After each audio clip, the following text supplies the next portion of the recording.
All right, cheers and salutations. Welcome everyone to Americans Learn. My name is Kit, and today we return back on our campaign, but as I see it, we're dangerously close to the end of this wonderful journey. The unbiased history of Rome. And today, Dovahati, please be sure to like, comment, share, and subscribe, and, support the original content creator. We're on Imperial Wrath. Unbiased history, Rome. Episode. Why am I afraid? Why am I afraid of the uncertainty? Why am I afraid of the uncertainty? Episode 17. Here we go.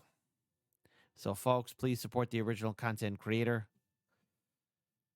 And let's find out what happens to glorious Rome. May it remain unbroken. And let's find out about Imperial Wrath. Ah! Yu-Gi-Oh!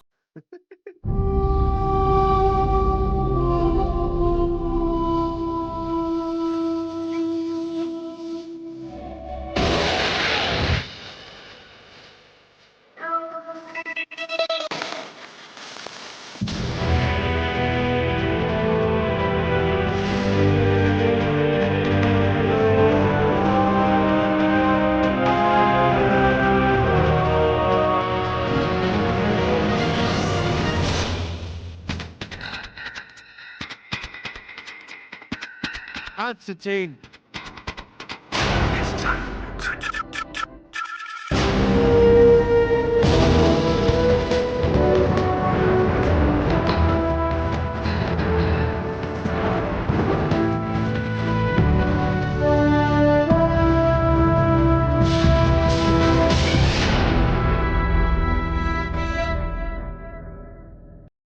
Joey! There's to Joey. Gee, Yogi. Don't mind me and my Brooklyn accent. That's a horrible Joey. Brooklyn accent. Yugi, I'm a kleptomaniac. Don't mind me, Yugi, I got the voice of Barney the dinosaur. Okay, that was terrible, but shout out if you remember Yu-Gi-Oh! The Abridged series.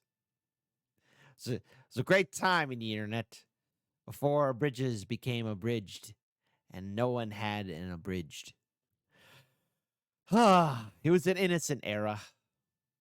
Yu-Gi-Oh! The Abridged series.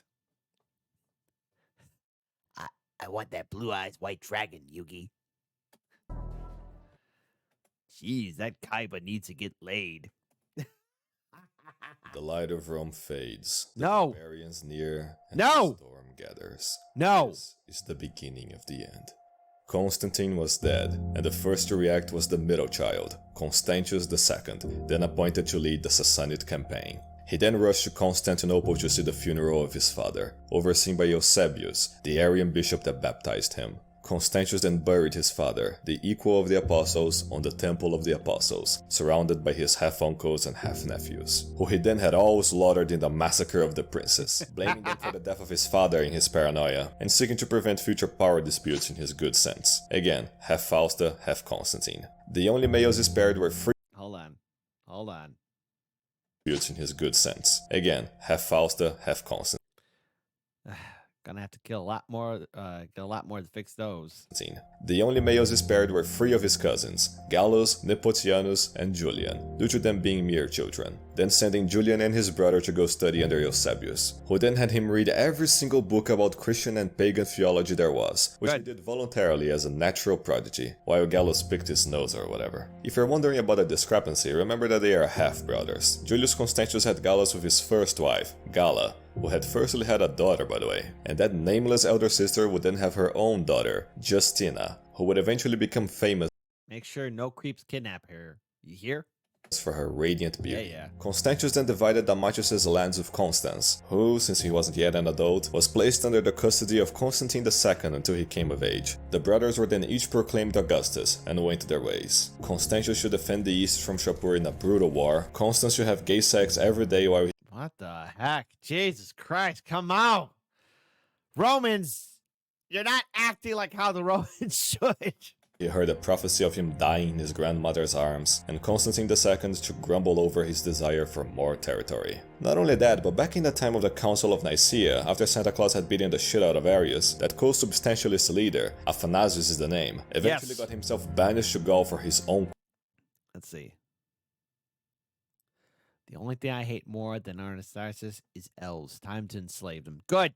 Well done, St. Nicholas. Christ cookery. And after convincing Constantine II to let him return east, Constantius sent him to fuck right off again, as he now adhered to some semi-Arianism, reflective of his dual nature of good and evil. Angered, Constantine II then ordered Constans, who had recently re-lost Dacia by the way, to give him all of the African provinces, threatening war. Constans submitted, of course, but didn't give up the lands of Carthage, claiming it was part of Italy, which is kinda justifiable. And since Constans had just come of age, lacking the authority to order him around, Constantine II just invaded Italy to take what was his by right as the eldest brother, marching to Aquileia, getting ambushed near it and killed. But you know what Constantine II did get? The Bibulus Award. I've been waiting for someone that deserved it a lot. Well done. Man. The two remaining brothers then split the empire among themselves, and Oh, come on. Rome deserves so much better. passed a law banning gay marriage, not gay sex though, as Constans constantly demonstrated. All while Constantius kept fighting Shapur II for years, fighting battle after battle, retaking fort after fort. In his spare time, he appointed Eusebius as the Bishop of Constantinople, who then died like a second later. He was then replaced by a dude Constantius had banished, so he sent his Magister Equitum to undo that. And the Christians burned him alive for that, would you believe? The furious Constantius then rode to the capital and instigated such fear that all of the plebs apologized, and he settled with cutting their food in half and re-exiling the Nicene bishop.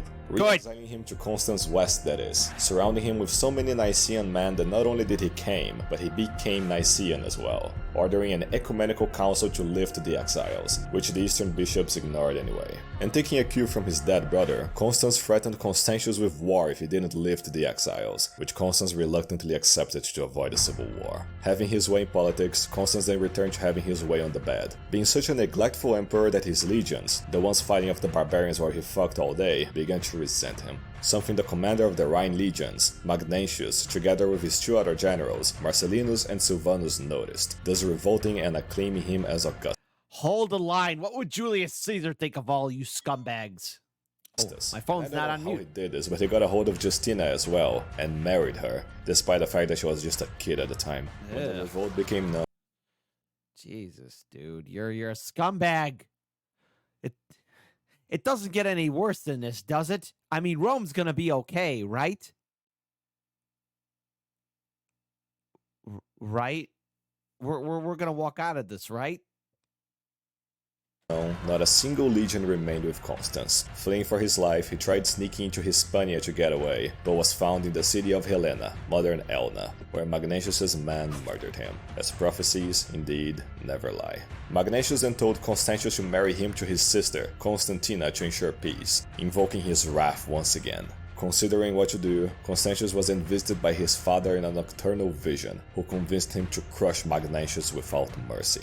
But seeing that her brother was still busy in the east, Constantina then wrote a letter to Vetronio, an Illyrian general, telling him to take power against Magnentius in their name. Which he did, proclaiming himself Augustus and denying Magnentius access to Illyria. And once Constantius finally forced a truce with Shapur, something like a huge barbarian A great evil approaches. No! No, not what I think it is. invasion from the east, he quickly marched west, facing Vetronio, who relinquished his acclamation and gave his legions to him, being rewarded with a generous pension to live the rest of his days in peaceful retirement. A happy ending, one of the last ones in the Time to die before it all goes to shit. Oh, no. Oh, no. We're not there yet, are we? late empire. A not-so-happy story was that of Nepotianus, who gathered a bunch of gladiators, took Rome from Magnentius and declared himself Augustus, only for Magnentius to send Marcellinus to retake it and kill him along with his mother Eutropia. Now having killed almost half as many of his relatives as he had, and not trusting Shapur one bit to uphold the truce, Constantius named Gallus as his Caesar and Imperial puppet in the east, marrying him to Constantina and sending him to Antioch. And the second he arrived, the Jews revolted. Just kidding. They were incapable of a true revolt ever since Hadrian to them, so Gallus just sent a general named Ursicinus to slaughter the few thousand Jews and restore order to Syria, Palestina. Gallus then appointed a peace. And that's the last time we ever show up in Jerusalem in the Middle East ever again. I know I keep saying it, but maybe it'll be true. And we never show up there again. Like it's all over. After that one, it's done. Period. No more debates. We don't show up there ever again. Piece of trash named Barbatio as his captain of the guard, being only the first stupid choice he would make. Back to the west, Magnentius took almost all of the legions from the Rhine for himself, letting the Germans invade the border cities and flood into the English Channel unchallenged. Meanwhile, Constantius then gathered his 50,000 men to face Magnentius' incoming army of the same size. But right before the battle, Silvanus defected to Constantius, taking 15,000 loyalists along with him and together crushing Magnentius in one of the bloodiest civil war battles to date. As Magnentius fled west, Constantius had to march east to deal with an increasingly larger barbarian presence in the Danube, as if they were being pushed west by something. After dealing with it, he again crushed Magnentius in the Alps, making him flee. There's only one thing that would make filthy barbarians from Germania run. Something further. Further and east. But I dare not speak its name. We will survive the day. And then killed himself, with the main legacy he left behind being the swarm of germs that then infested the west. But before Constantius could kick all of them out, he got letters from the east detailing just how shit of a Caesar Gallus had been, including reports of him murdering innocent pagans just to steal their money. Constantius then sent an official to have Gallus taken to him, but Gallus refused, imprisoning the official, and killing him along with several others he accused of plotting against him. Outraged, Constantius demanded him and his servants to come over to him in Milan, which he again refused, with only Ursicinus and Constantina obliging, with the latter dying on the way there from an illness. Seeing it wasn't working, Constantius then told Gallus that all he wanted was to elevate him as his co-Augustus in person, and Gallus actually fell for that, going to Italy, being deprived of any soldiers, betrayed by Barbatio, and tortured in captivity so much that he said it was all Constantina's fault. Hearing him blaming his late sister to save his ass, Constantius ordered him to be executed, changing his mind later, but too late to save him. Not that he lost sleep over it. Forced to face crisis after crisis that drained his attention, Constantius became surrounded with opportunistic leeches, one of which hated Silvanus so much that he framed him for treason. But by the time Silvanus' men had proven him to be innocent, he decided he was screwed anyway and committed treason for real. Hearing of this betrayal, Constantius then sent Ursicinus to pretend to be ignorant of it, approach Silvanus as his friend, and then execute him. Now having lost both his Caesar and commander of the Rhine legions, Constantius planned to fill both positions at once, with his last remaining male relative, his oh my goodness, that's a cousin Julian. That's a giant brain. Who grew up into a wise and dutiful man. Constantius thus summoned Are you there? Julian to Mediolanum, where he pondered about him for several months, trying to find any indications he would end up causing trouble, like, oh, I don't know, every Wake up, boy. Single one of his relatives had so far. But in the end, he passed. Hold on. End up causing trouble, like, oh, I don't know, every single one of his relatives. The length of each cathode is of an isosceles right triangle is equal to the square root of half of the square of the length of a hypotenuse. Well said. Had so far, but in the end he passed, with the help of Constantius' wife, Eusebia as well, who liked the young scholar. Oh, it's always about your empire, isn't it? Constantius thus named Julian his Western Caesar, married him to his sister Helena the Younger, and sent him to the Rhine with Barbatio, now Magister Peditum, to deal with the germs. Once Julian arrived in Gaul, officers like Barbatio mocked him as an inexperienced nerd. And while it was true that Julian always desired a scholarly life, once given the responsibilities of a Caesar, he focused only and solely on learning how to administer provinces and lead armies in battle. That's right. For several months he trained non-stop, learned everything from those that Come on, man. No longer time to be a bookworm. It's now time to become Giga Chad Alpha Sigma Supreme. Would teach him and practiced all the time. Yes. By the time the campaign was gonna start, Julian had arisen as a new man. Oh! Yeah! That's some good beard game there, buddy. Julian then led his men in battle, crushing the Germs and retaking all of the lost border cities, settling in a fort nearby modern Verdun. So decisive were his victories that Constantius recalled resistance to the east in obscurity, and exchanged him with a shit general named Marcellinus, who together with Barbatio envied Julian's new excellence. Right after retaking the Rhine, a massive Frankish horde invaded Gaul, laying siege to near Verdun. Resisting their attacks, he asked for help from Marcellinus' main army in the south, but he outright simply refused to help him. So for many months, Julian remained besieged, fighting for his life. And it was only after Marcellinus came to fear Constantius' potential reprisal that he chose to help his Caesar. Not that it helped though, as he was demoted and banished the second Constantius heard of his treason. Julian then devised a punitive campaign, taking 13,000 men to invade through the west and giving Barbatio most of his army to invade the south. And to undermine Julian, Barbatio secretly let a Germ horde pass through and siege Lugdunum, forcing Julian to march south and break the siege. And Barbatio just let the horde go through without attacking them. With supplies from Britannia impossible to get, Julian then asked Barbatio for 2 grain shipments and 7 ships for the campaign, which Barbatio set ablaze instead. Julian then crossed anyway and ordered Barbatio to help. Madness! And in response, he unilaterally declared the campaign over and left Julian alone in Germania. As he barely crossed back into the empire, the Alemanni king, Cnodomar, followed on Balomar's steps, uniting 6 German tribes into a confederation. Ugh. Germans. I mean, Germanians. They'll never cause any trouble, right?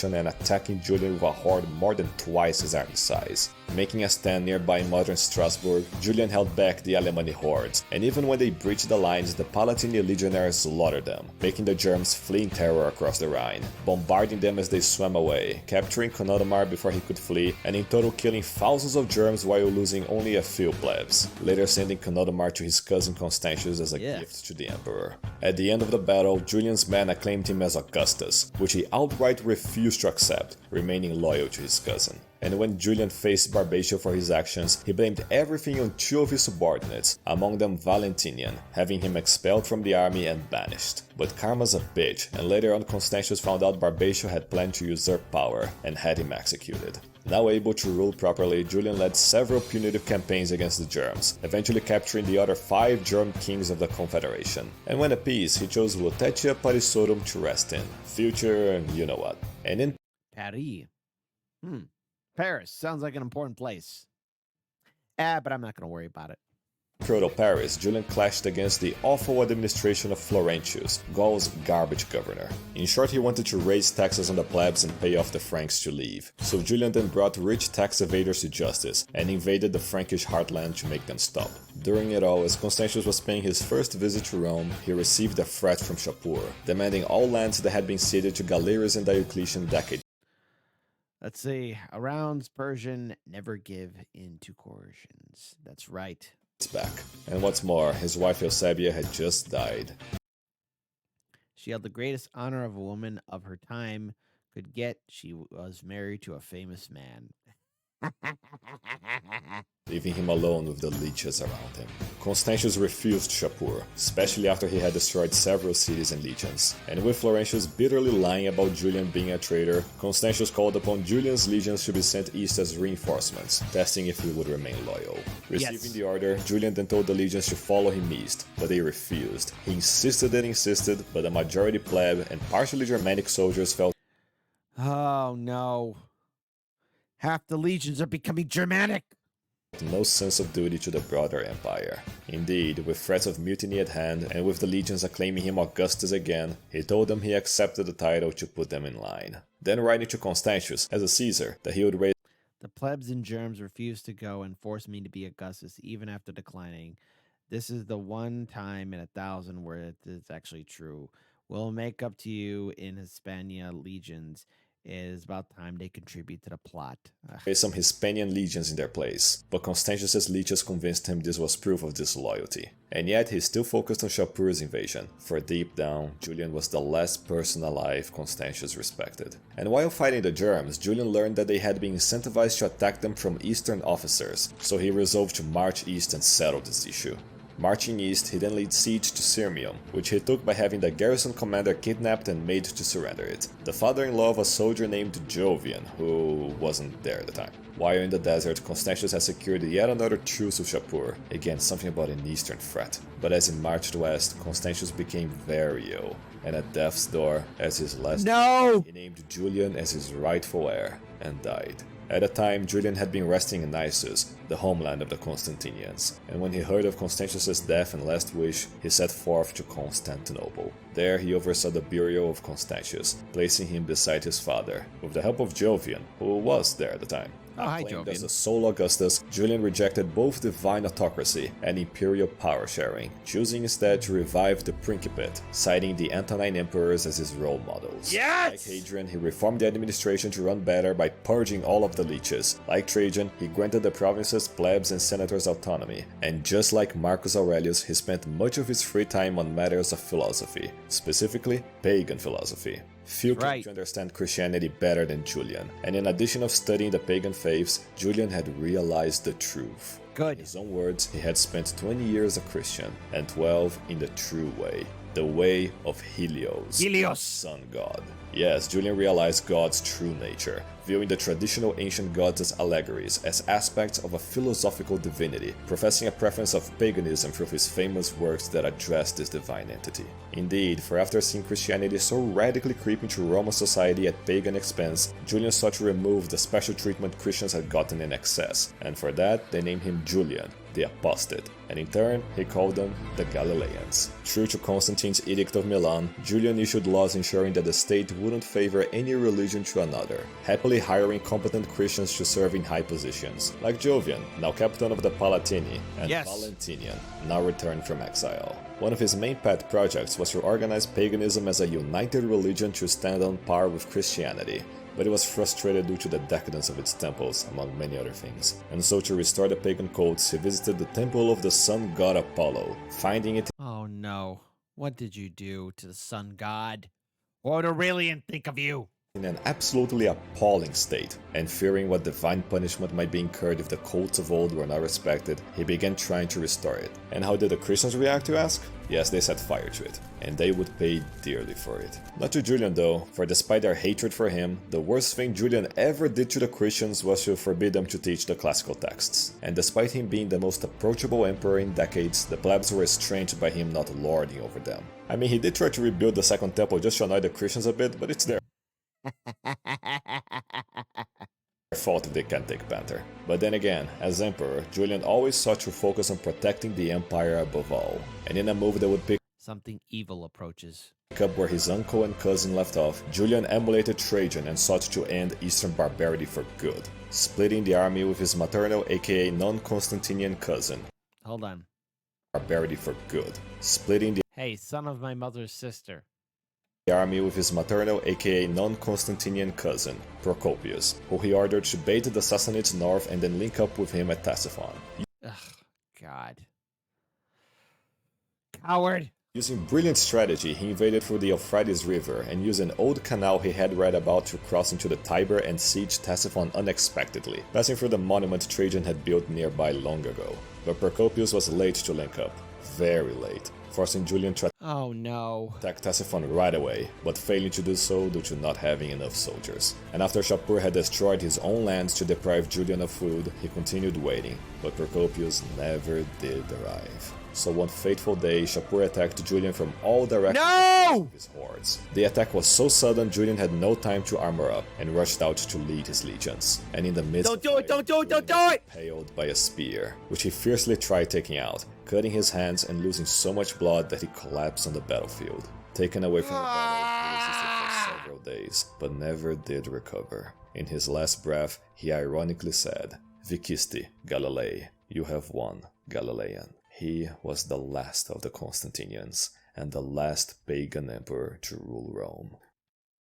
Mourning Julian, but needing a quick replacement, the generals eventually voted Jovian to be the new emperor. Now himself the sole Augustus, Jovian tried buying more time for Procopius' army to link up with them, but nope. And after getting encircled, Jovian surrendered to Shapur the If he No! had his way, Shapur would have enslaved, tortured, and killed every last one of them, but his attention was needed east, for an evil even greater than his own threatened him. Jovian thus returned west by giving up all of the lands gained by Galerius and Diocletian, and only then Procopius' army met with him. In his You motherfucker. highly mocked reign, he was convinced by Athanasius, yes still alive, to restore all of Christianity's favoritism over paganism, ordered Valentinian to guard an inconsequential area near Nicaea, sent Julian's corpse to be buried by a half-Frankish general, Meribaldis, and then went to sleep. And out of all ways for an emperor to die, after he slept nearby a lit brazier, the heat made the freshly painted walls release poisonous fumes, which killed him over the night. Are you kidding?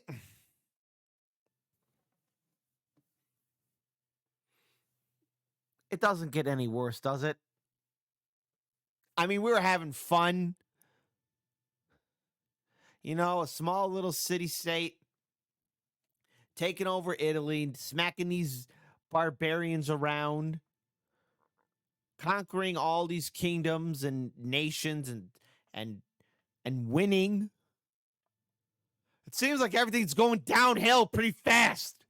Generals then sent word to the nearest competent general, the consequentially nearby Valentinian, to fill the power vacuum. Now the emperor, Valentinian was among the diminishing minority of true Romans still bearing its old values, among them an intense hatred for germs. And choosing to focus on said germs, when he got to Constantinople, he split the empire with his brother, Valens, giving him the east as co-Augustus, while he took the west to do the only thing he enjoyed in life. When he got to the Rhine, he made it clear to the germs that he was not their friend. Yes. Not directly though, as Valentinian knew he always got too angry when dealing with germs in person. And in the east, Valens heard that Shapur was, torturing the Armenian king to death, so he marched his legions there to stop him. But just as he did, Procopius emerged out of nowhere and took Constantinople for himself, claiming that Valentinian was dead and that Julian had named him as his heir, bribing 2 pleb legions into his service along with allying with the Goths. When the news reached the west, Valentinian prepared to go help his brother, but once begged to stay by the locals, and after the germs invaded Gaul, Valentinian concluded protecting his citizens was more important than saving his family. Valens in turn, after pondering suicide, chose to fight on, and despite some setbacks, he managed to defeat the usurper's army, Great. making them betray and Now kill him. Kill him. Kill him. Kill him now. deliver Procopius to him chained, who he then had executed. Oh, great. Finally. Great. Awesome. Job well done. Not the last Procopius we will hear from, unfortunately.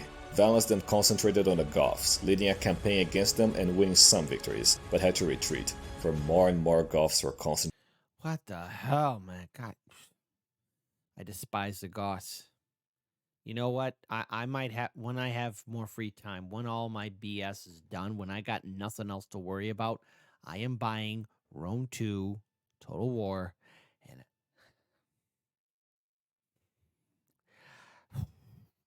all you barbarians, you will feel the wrath, the likes of which even your pagan gods won't save you from. I mean, I will institute diplomatic order. It's all right. I'm not angry.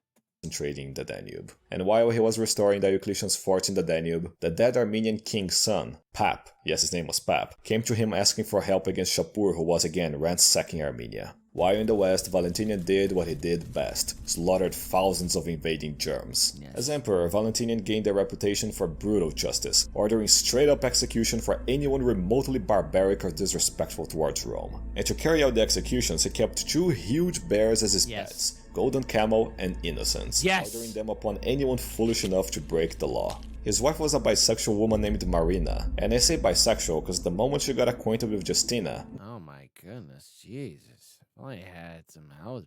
Well, you know what? You gotta help her out carry those big old boobs, you know? She needs help. After all, big boob women need some help. Gotta show them some respect, gentlemen. The only way a true Roman can. Now an adult and the most beautiful woman in the empire, she practically implored Valentinian to marry her too to get an imperial threesome going. So then Valentinian issued a law that made polygamy Man, you know what? Well done. illegal, on top of another one that forbade the clergy from inheriting property, as they were growing far too greedy for his liking. But never satisfied, Valentinian then gathered a massive army to launch a punitive campaign in Germania, but had to cancel it, for he caught wind of a conspiracy against Rome. A great conspiracy. No. Sensing weakness on the western frontiers caused by Magnentius' revolt, the Franks, the Picts, and the Hibernians conspired with some plebeian traders to make Britannia burn. And among them was another conspirator. A new Germanic race, those who desired Britannia the most, the Saxon. Ah! Saxon dogs! Invading simultaneously, the Saxons and Franks broke through the southern forts Carausius once built. The Picts bribed the plebeian traders to let them through Hadrian's Wall. No! The Hibernians invaded through the undefended western shore. No! By the time Valentinian was informed, almost all of Britannia had fallen. Acting fast, he sent a general to go retake Britannia, but he failed. He then sent a better one, but the weather impeded him from landing. Having run out of options, Valentinian sent his best general, Count Theodosius the Elder, with a huge army to retake Britannia. Sailing from Bononia, he landed and set himself up in Londinium, from where he started to meticulously slaughter, arrest, and subdue everyone on the island. Yes. In one swift campaign, he had retaken the entire island, returned all the stolen wealth, and named Northern Britannia in Valentinian's honor. But at the same time, Valentinian had gotten a sickness. So damn sick he became that he named his disappointment of a son he had with Marina, Gratian, as his heir to secure stability. Young weaklings governed by their mothers, a future imperial standard. Taking advantage of it all, the Germs ransacked the imperial borders again, and all Valentinian could do was to arrange the murder of one of their germ kings. Germs killing germs, one of the only things that made Valentinian smile.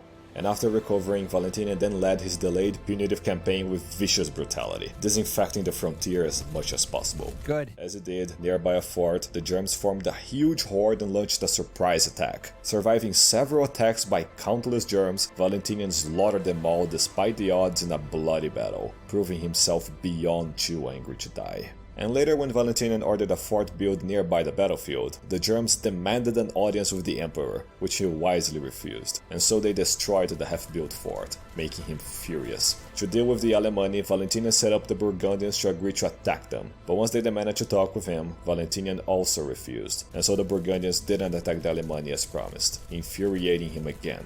Later, as Theodosius was doing his best to civilize the Germs, news reached him and Valentinian about the pure shit show going down in Africa. The governor was shit, the Moors had revolted, the plebs were plebbing, so Valentinian sent Theodosius to go fix it, which he again did swiftly, arresting the shit governor and capturing the Moorish rebel leader Sulla style. As for Valentinian, he continued ordering forward bases built in barbarian lands, this time in the Danube. You know the drill, they demanded an audience, were ignored, this time by the local official in Valentinian's name, and so they attacked the fort under construction.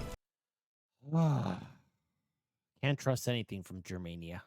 Addressing it, another commander invited the Germ leadership for dinner, and slaughtered them all to prevent a revolt. But who said that Germs need leadership to cause trouble? Nah. Instead, they just invaded along with the Sarmatians like the mindlessly destructive horde they were. 2 legions were then sent to stop them, but the 2 plebs leading them were shit, didn't cooperate, and failed to fight the barbarians.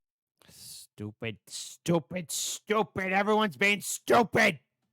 A future standard for Imperial legates. Another smaller Sarmatian horde invaded Moesia as well, but were halted by the legions of the local governor, the son of Theodosius, the Theodosius, and my blood is already boiling. No.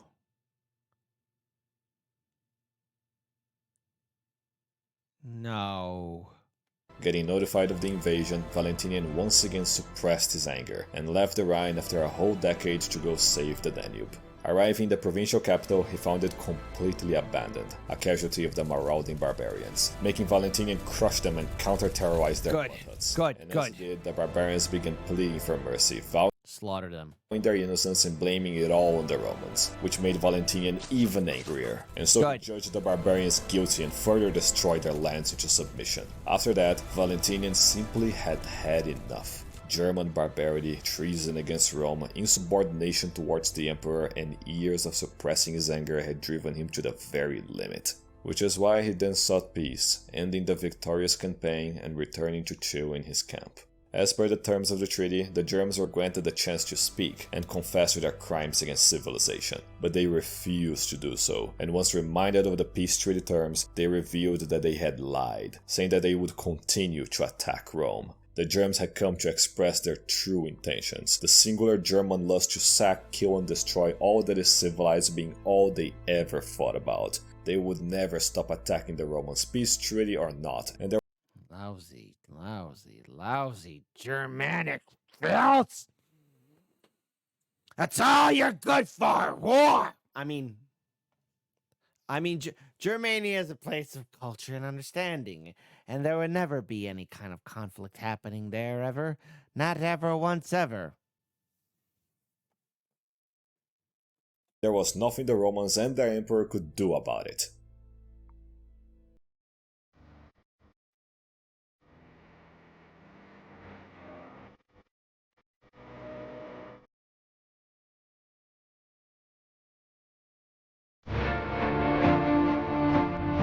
Yes.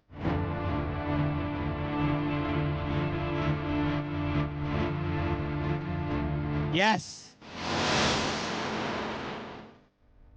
Yes.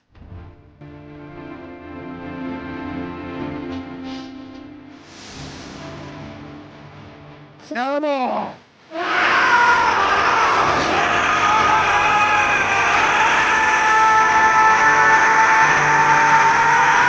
Yes.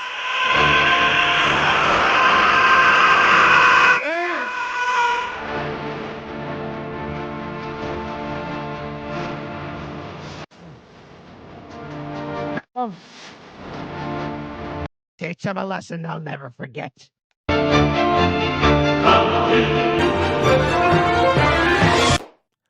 Huh? What?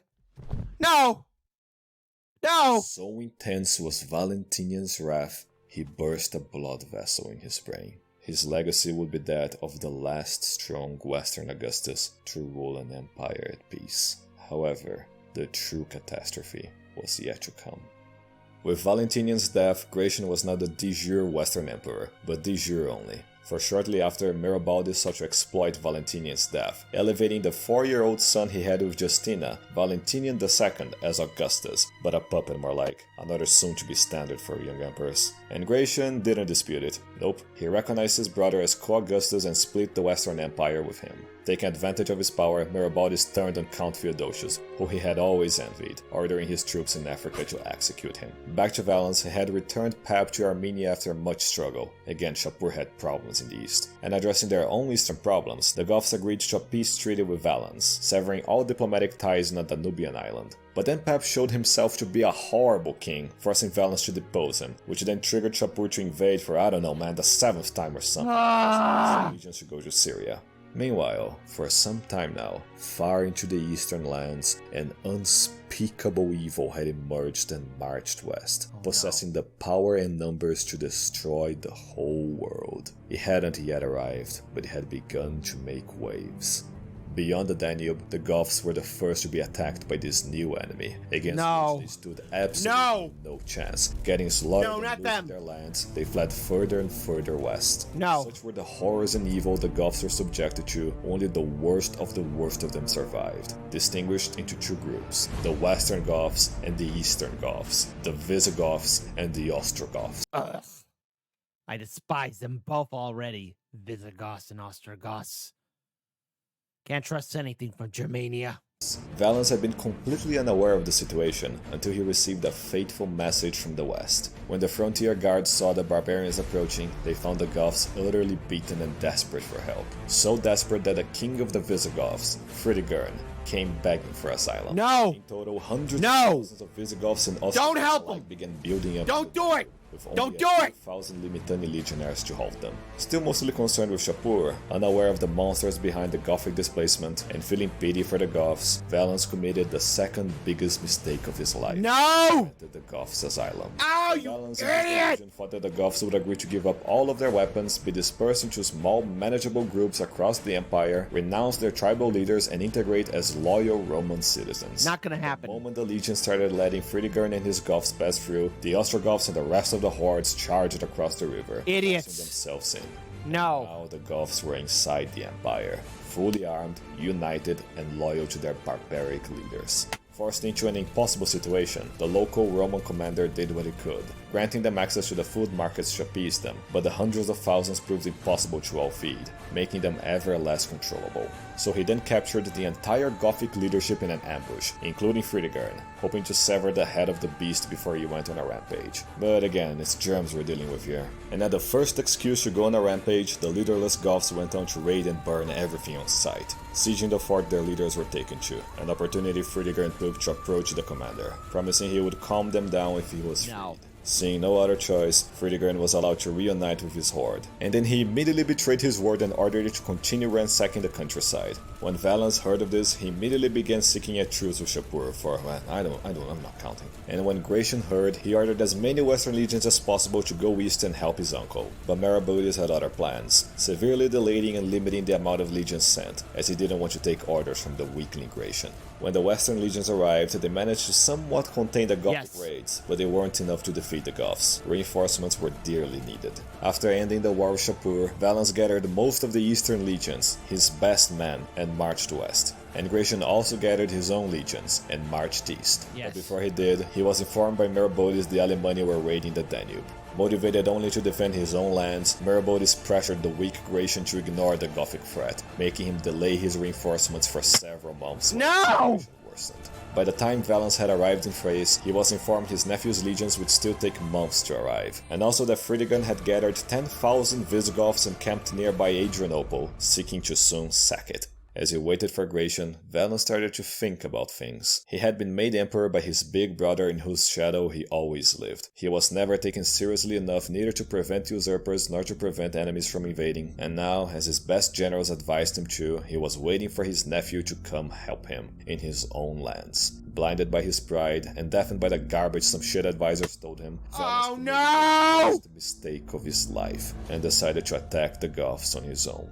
In his rush to prove he could win his own battles, Valens marched his men 8 whole hours in the scorching heat before facing the Goths. Why? Positions. No! An insubordinate leader of the right flank attacked, forcing Valens to march his legions after them and engage in the Gothic horde, against which the veteran legions began to push back. Despite all his shitty decisions, Valens' legions were about to break through the Visigothic lines, but they had ran out of time, and the consequences of Valens' actions met up with him.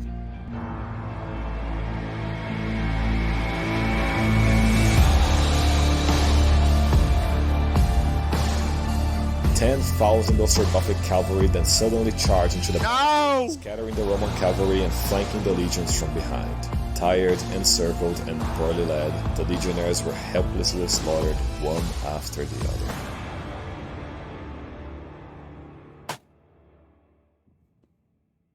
After the catastrophe, the wounded Valens was taken by a survivor to a nearby farmhouse, where he was placed to recover from his wounds. While outside, the Goths continued to burn everything on sight, including the farmhouse, unaware of who he was delayed inside. The Eastern Emperor was dead, most of his legions destroyed, and a gigantic Gothic horde now raided the empire with no army to stop them. They would never leave. Among the many invading Goths, the seeds of future despair came with them, among them a young child. Out of all barbarians that brought misery to the pages of history, few matched the deeds of the future king of the Visigoths. Few indeed, but not none. In fact, the greatest threat the empire would ever face was not Germanic, nor like anything they had ever faced before. They were beyond evil. They were the scourge of God. They were the Huns, and they were here.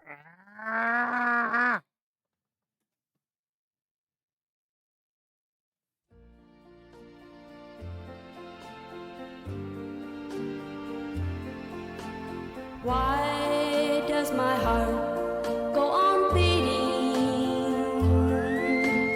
Why do these eyes of mine cry?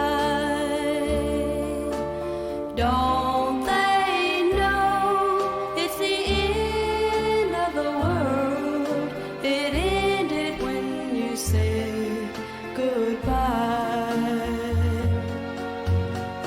Why does my heart go on beating? Why do these eyes of mine cry? Don't they know it's the end of the world? It ended when you said goodbye. No.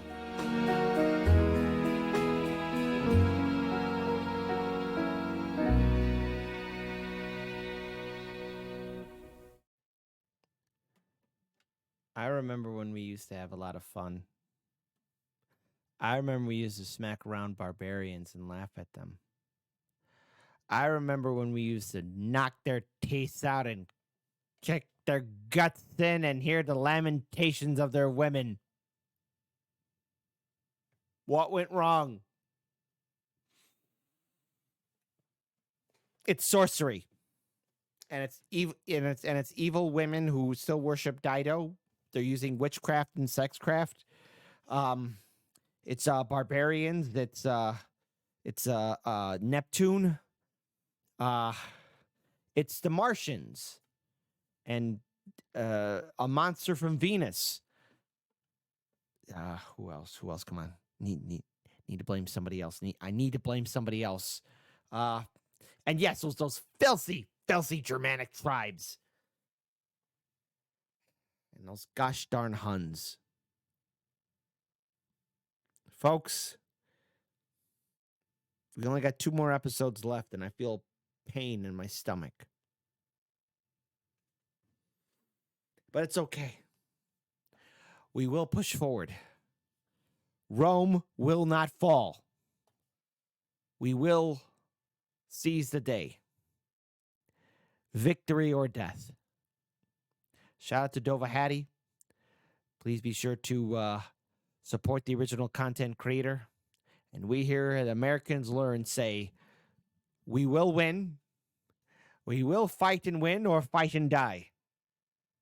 All that matters is that the barbarians bend their knees and submit to the glory of Rome, as they should. Until then, take good care. It's not over just yet.